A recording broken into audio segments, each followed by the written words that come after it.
당신의 꿈을 현실로 행복주치 다니쌤. 안녕하세요, 다니쌤입니다. 제가 오늘 말씀드릴 주제는요, 100세 시대 자산 재조정으로 안전하게 은퇴 준비하는 법입니다.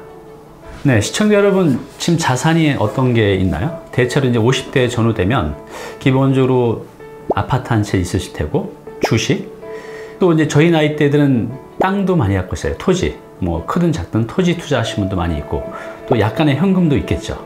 그런데 이런 자산은요, 약간 재조정을 하면 우리 100세 시대에 이걸로 안전하게 현금으로 만들고 이제 노후 준비를 할 수 있는 방법들이 있어요.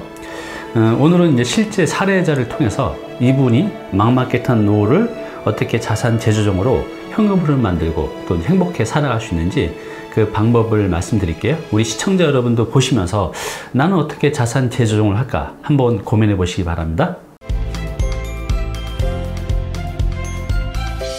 네, 3년 전에 그 50대 이제 부부 사례자 생각이 납니다. 이 사례자가 여러분들한테 이 100세 시대 어떻게 준비할까 많은 힌트를 주실 것 같아요.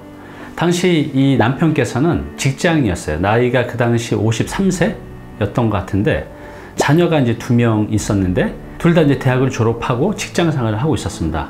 근데 이 자녀가, 이 남매가 아버지 생일날 이렇게 얘기를 했다고 해요. 저희들 이렇게 열심히 키워주셨으니까 결혼 자금은 저희가 벌어서 가겠습니다. 이렇게 이제 선언을 하신 거예요.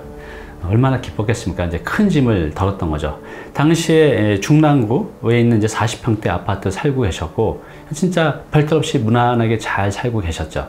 네, 근데 그 당시에 남편한테 이제 큰 변화가 생깁니다. 남편이 이제 당시 53세였고 회사에서 이제 부장으로 근무 중이었는데, 사실 은퇴도 한 3년, 4년 정도 앞두고 있었기 때문에 고민이 많았어요. 회사 일도 굉장히 힘들고. 근데 그때 아주 잘하는 후배가 이제 사업을 조그맣게 하고 있었는데, 술자리에서 선배, 내가 지금 사업이 잘 돼가고 있는데 한 1억 정도만 하면 잘 키울 수 있을 것 같은데 고민이라고. 그러면서 선배가 들어와서 우리 회사에서 같이 일을 하시면 어때요? 라고 이제 제안을 했던 거예요.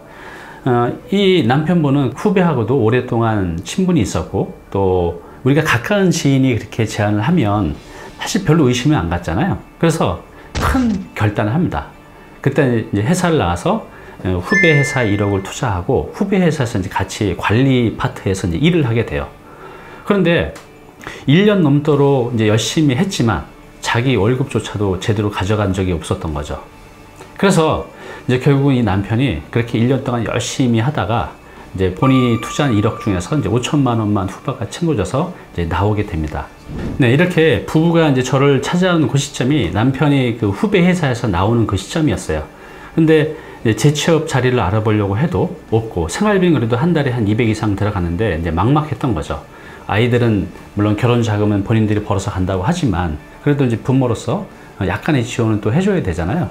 그래서 지금 어떻게 할까 이제 고민 중에 이제 상담을 오셨던 겁니다. 그래서 결국은 이분들이 지금 소득이 전혀 없었거든요. 그런데 그분들이 갖고 있는 자산을 약간 재조정해서 현금 흐름을 이제 만들었습니다. 자, 그걸 어떻게 했는지 지금부터 말씀드릴게요. 시청자 여러분도 자신이 갖고 있는 자산을 어떻게 운용할지 한번 고민해 보시기 바랍니다. 자, 이분이 현재 갖고 있는 자산을 보면 약간의 토지, 그 다음에 주식, 현금, 주택, 뭐 시청자 여러분도 이 정도에 다 해당이 되신 분들이 꽤 많으실 거예요. 자, 일단 토지를 볼게요. 토지 같은 경우 이분이 5년 전에 지인의 이제 권유로 이제 투자를 했다고 합니다. 한 10년 정도 뒤에는 지금보다 배 이상 오를 거라고 이제 여러 가지 개발 계획이 예정돼 있고, 그래서 이제 2억에 이제 투자를 했는데, 이거는 이제 팔기로 했습니다. 왜냐하면 이게 10년 뒤에 오를 수도 있지만 오르지 않을 수도 있잖아요. 그러면 10년 동안 내 돈 2억이 묶여져 있고, 그 다음에 오른다고 해도 10년 동안 어떻게 버텨요?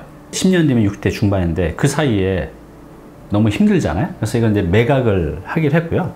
그 다음에 이제 주식을 운영 중이었습니다. 우리 시청자 여러분도 꽤 많이 주식 운영 중이죠. 어때요? 돈을 좀 많이 버셨나요? 제가 상담을 해보면 열의 9은 결과적으로는 다 잃는 경우가 더 많더라고요. 이분도 역시 3년 정도 운영을 했는데 1억 5천 정도 했는데 현재는 한 1억 정도. 그래서 이 주식은 많이 벌 수도 있지만 전부 다 잃을 수도 있잖아요. 은퇴 시점에서 가장 중요한 거는 현금 흐름을 만드는 거고 재산을 지키는 거죠. 그래서 이것도 전부 다 이제 현금화해서 투자를 하기로 했고요. 그다음에 이분이 이제 현금을 1억 원 정도를 이제 오랫동안 통장에 갖고 있었어요. 만일을 대비해서 갖고 있었던 거죠. 그래서 이것도 그냥 이렇게 현금으로 갖고 있기에는 인플레 해지가 안 되니 적당한 현금 흐름을 만드는 투자로 바꾸기로 했습니다. 자, 마지막으로 이제 주택인데요. 주택은 제가 자주 말씀드리죠. 은퇴 시점에서는 주거 다운사이징이 되게 중요합니다. 내가 큰 집에, 비싼 집에 엉덩이를 깔고 앉을 필요가 없죠. 그걸 줄여서 현금 흐름을 만드는 게 굉장히 중요한데, 이분이 중랑구 40평대 아파트 6억짜리인데요.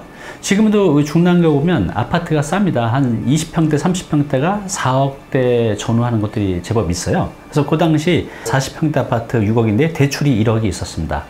당시에 이제 큰딸은 울산에서 직장을 다니고 있었고 아들하고 이제 3인 가족이었거든요. 그래서 이것을 줄이기로 했습니다. 같은 단지 이제 20평대로 이사 가는데 4억이었어요. 그래서 대출도 갚고 주거비를 줄여서, 주거비를 줄이면 목돈도 생기지만 관리비도 줄고 집안 노동 시간도 줄잖아요. 여러 가지 면에서 은퇴 시점에는 줄이는 게 좋습니다. 자, 이렇게 자산 재조정을 하기로 했습니다. 영상 보시다가 도움이 되셨다면 아래 구독과 알람 버튼 눌러주세요. 네, 그래서 그 당시에 이게 줄여서 이분이 이제 이걸 줄이는 과정을 한 6개월 만에 이제 끝냈어요. 그래서 토지도 2억에 팔고요. 그분이 갖고 있는 주식 1억, 그다음에 현금 1억. 그리고 아까 6억짜리 아파트에 대출이 1억이 있었는데 4억짜리 20평대를 이사 가면서 대출 1억 갖고 이제 현금 1억이 확보가 되잖아요. 그래서 이제 총 5억의 현금을 확보를 해서 이걸 이제 어떻게 했냐면 당시 가산 디지털 단지에 있는 지식산업센터에 투자를 했습니다. 10억짜리인데 5억짜리 두 개인데 대출을 이제 5억 받아서 했어요. 수익률이 당시에 대출 포함해서 한 5.5% 돼서 월 임대소득이 230만 원 정도 나왔습니다. 어때요? 이렇게 그분이 갖고 있을 때는 여기서 현금 흐름이 전혀 발생되지 않았는데 이것을 이렇게 조정해서 이렇게 함으로써 매달 230만 원의 현금 흐름이 생겼잖아요. 어찌 보면 이게 굉장히 상식적이고 간단한 건데 은퇴자들은 자신의 자산을 이렇게 재조정하는 게 힘들어하는 분들이 많이 있는 것 같아요. 알아도 못하고 또 아예 모르는 분도 계시고, 어쨌든 간에 이 당시에 이분이 6개월 동안 자산 재조정을 통해서 이렇게 230만 원을 만들어서 기본적인 이제 생활이 이제 가능했던 거죠. 네, 추석 전에 이 부부가 오랜만에 이제 찾아오셨어요. 얘기를 이제 들어보니까 이제 아내분은 요즘에 노인 요양사로 이제 가끔 일을 하면서 한 100만 원 이상을 좀 벌고 계시다고 해요. 그리고 이제 남편 국민연금이 3년 뒤부터 이제 나오기 시작하는데 한 150만 원 정도 된다고 해요. 그러면은 여기서 나온 임대소득 230만 원 하고 국민연금 150 하면 한 380만 원 되잖아요. 400만 원 좀 안 되죠. 그래서 그때쯤 되면 이제 아내도 이제 일을 그만두고 요 돈으로 여행도 다니면서 좀 인생을 즐기면서 이제 살 거라고 굉장히 행복해 하시더라고요. 어때요? 이 부부 얘기 들어보면 여러분도 이런 상황 비슷하지 않나요? 오늘 당신께서 해야 할 일이 있습니다.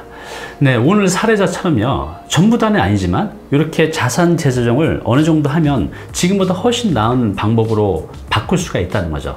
그래서 오늘 여러분들이 할 일은요, 첫 번째 여러분들의 자산을 이렇게 한번 쫙 정리를 해 보십시오. 두 번째, 지금 제가 젊은 20대, 30대, 40대를 말씀드린 게 아니라 50대 이후의 은퇴 세대들, 그래서 100세 시대를 노동 없이 현금 흐름을 만들어야 되는 분들이잖아요. 자, 그러면 어떻게 하면 되죠? 내가 갖고 있는 부동산 중에 현금 흐름이 발생되는 것, 그 다음에 발생되지 않는 것을 이제 분류를 하는 겁니다. 은퇴자는 현금 흐름을 만드는 게 가장 중요하다고 했어요. 그래서 현금 흐름이 발생되지 않는 자산은 현금 흐름이 발생되는 자산으로 이제 바꿔야 돼요. 이분의 이제 예처럼요. 자, 그리고 이제 세 번째는요, 그렇게 해서 여러분들이 만들어낸 이제 그 자금으로 내가 노동을 하지 않아도 현금 흐름이 나오는 불로소득을 만드는 게 중요합니다. 나이가 들어서 또 몸이 아파서 일을 못하게 될 수도 있잖아요. 그때를 이제 대비하는 거죠. 우리가 이제 불로소득 하면 되게 안 좋게 인식이 되는데요. 아닙니다. 은퇴자한테는 가장 중요한 겁니다. 이렇게 한번 오늘 부부 간에 한번 회의를 해 보시기 바랍니다. 네, 우리가 살아가면서 모든 걸 다 내 손에 쥐고 살아갈 수는 없어요. 그래서 은퇴 시점에서는 내가 놓아야 될 것을 고르고 또 새로 지어야 될 것을 짓는 게 굉장히 중요한데 이게 혼자 결정하기가 참 힘들어 하시는 것 같아요. 그래서 오늘 사례자처럼 내가 무엇을 놓고 무엇을 잡을지 여러분들 이해하셨죠? 오늘 한번 여러분이 놓으실 거는 가감해 놓고 새로 지을 것을 한번 찾아보시기 바랍니다.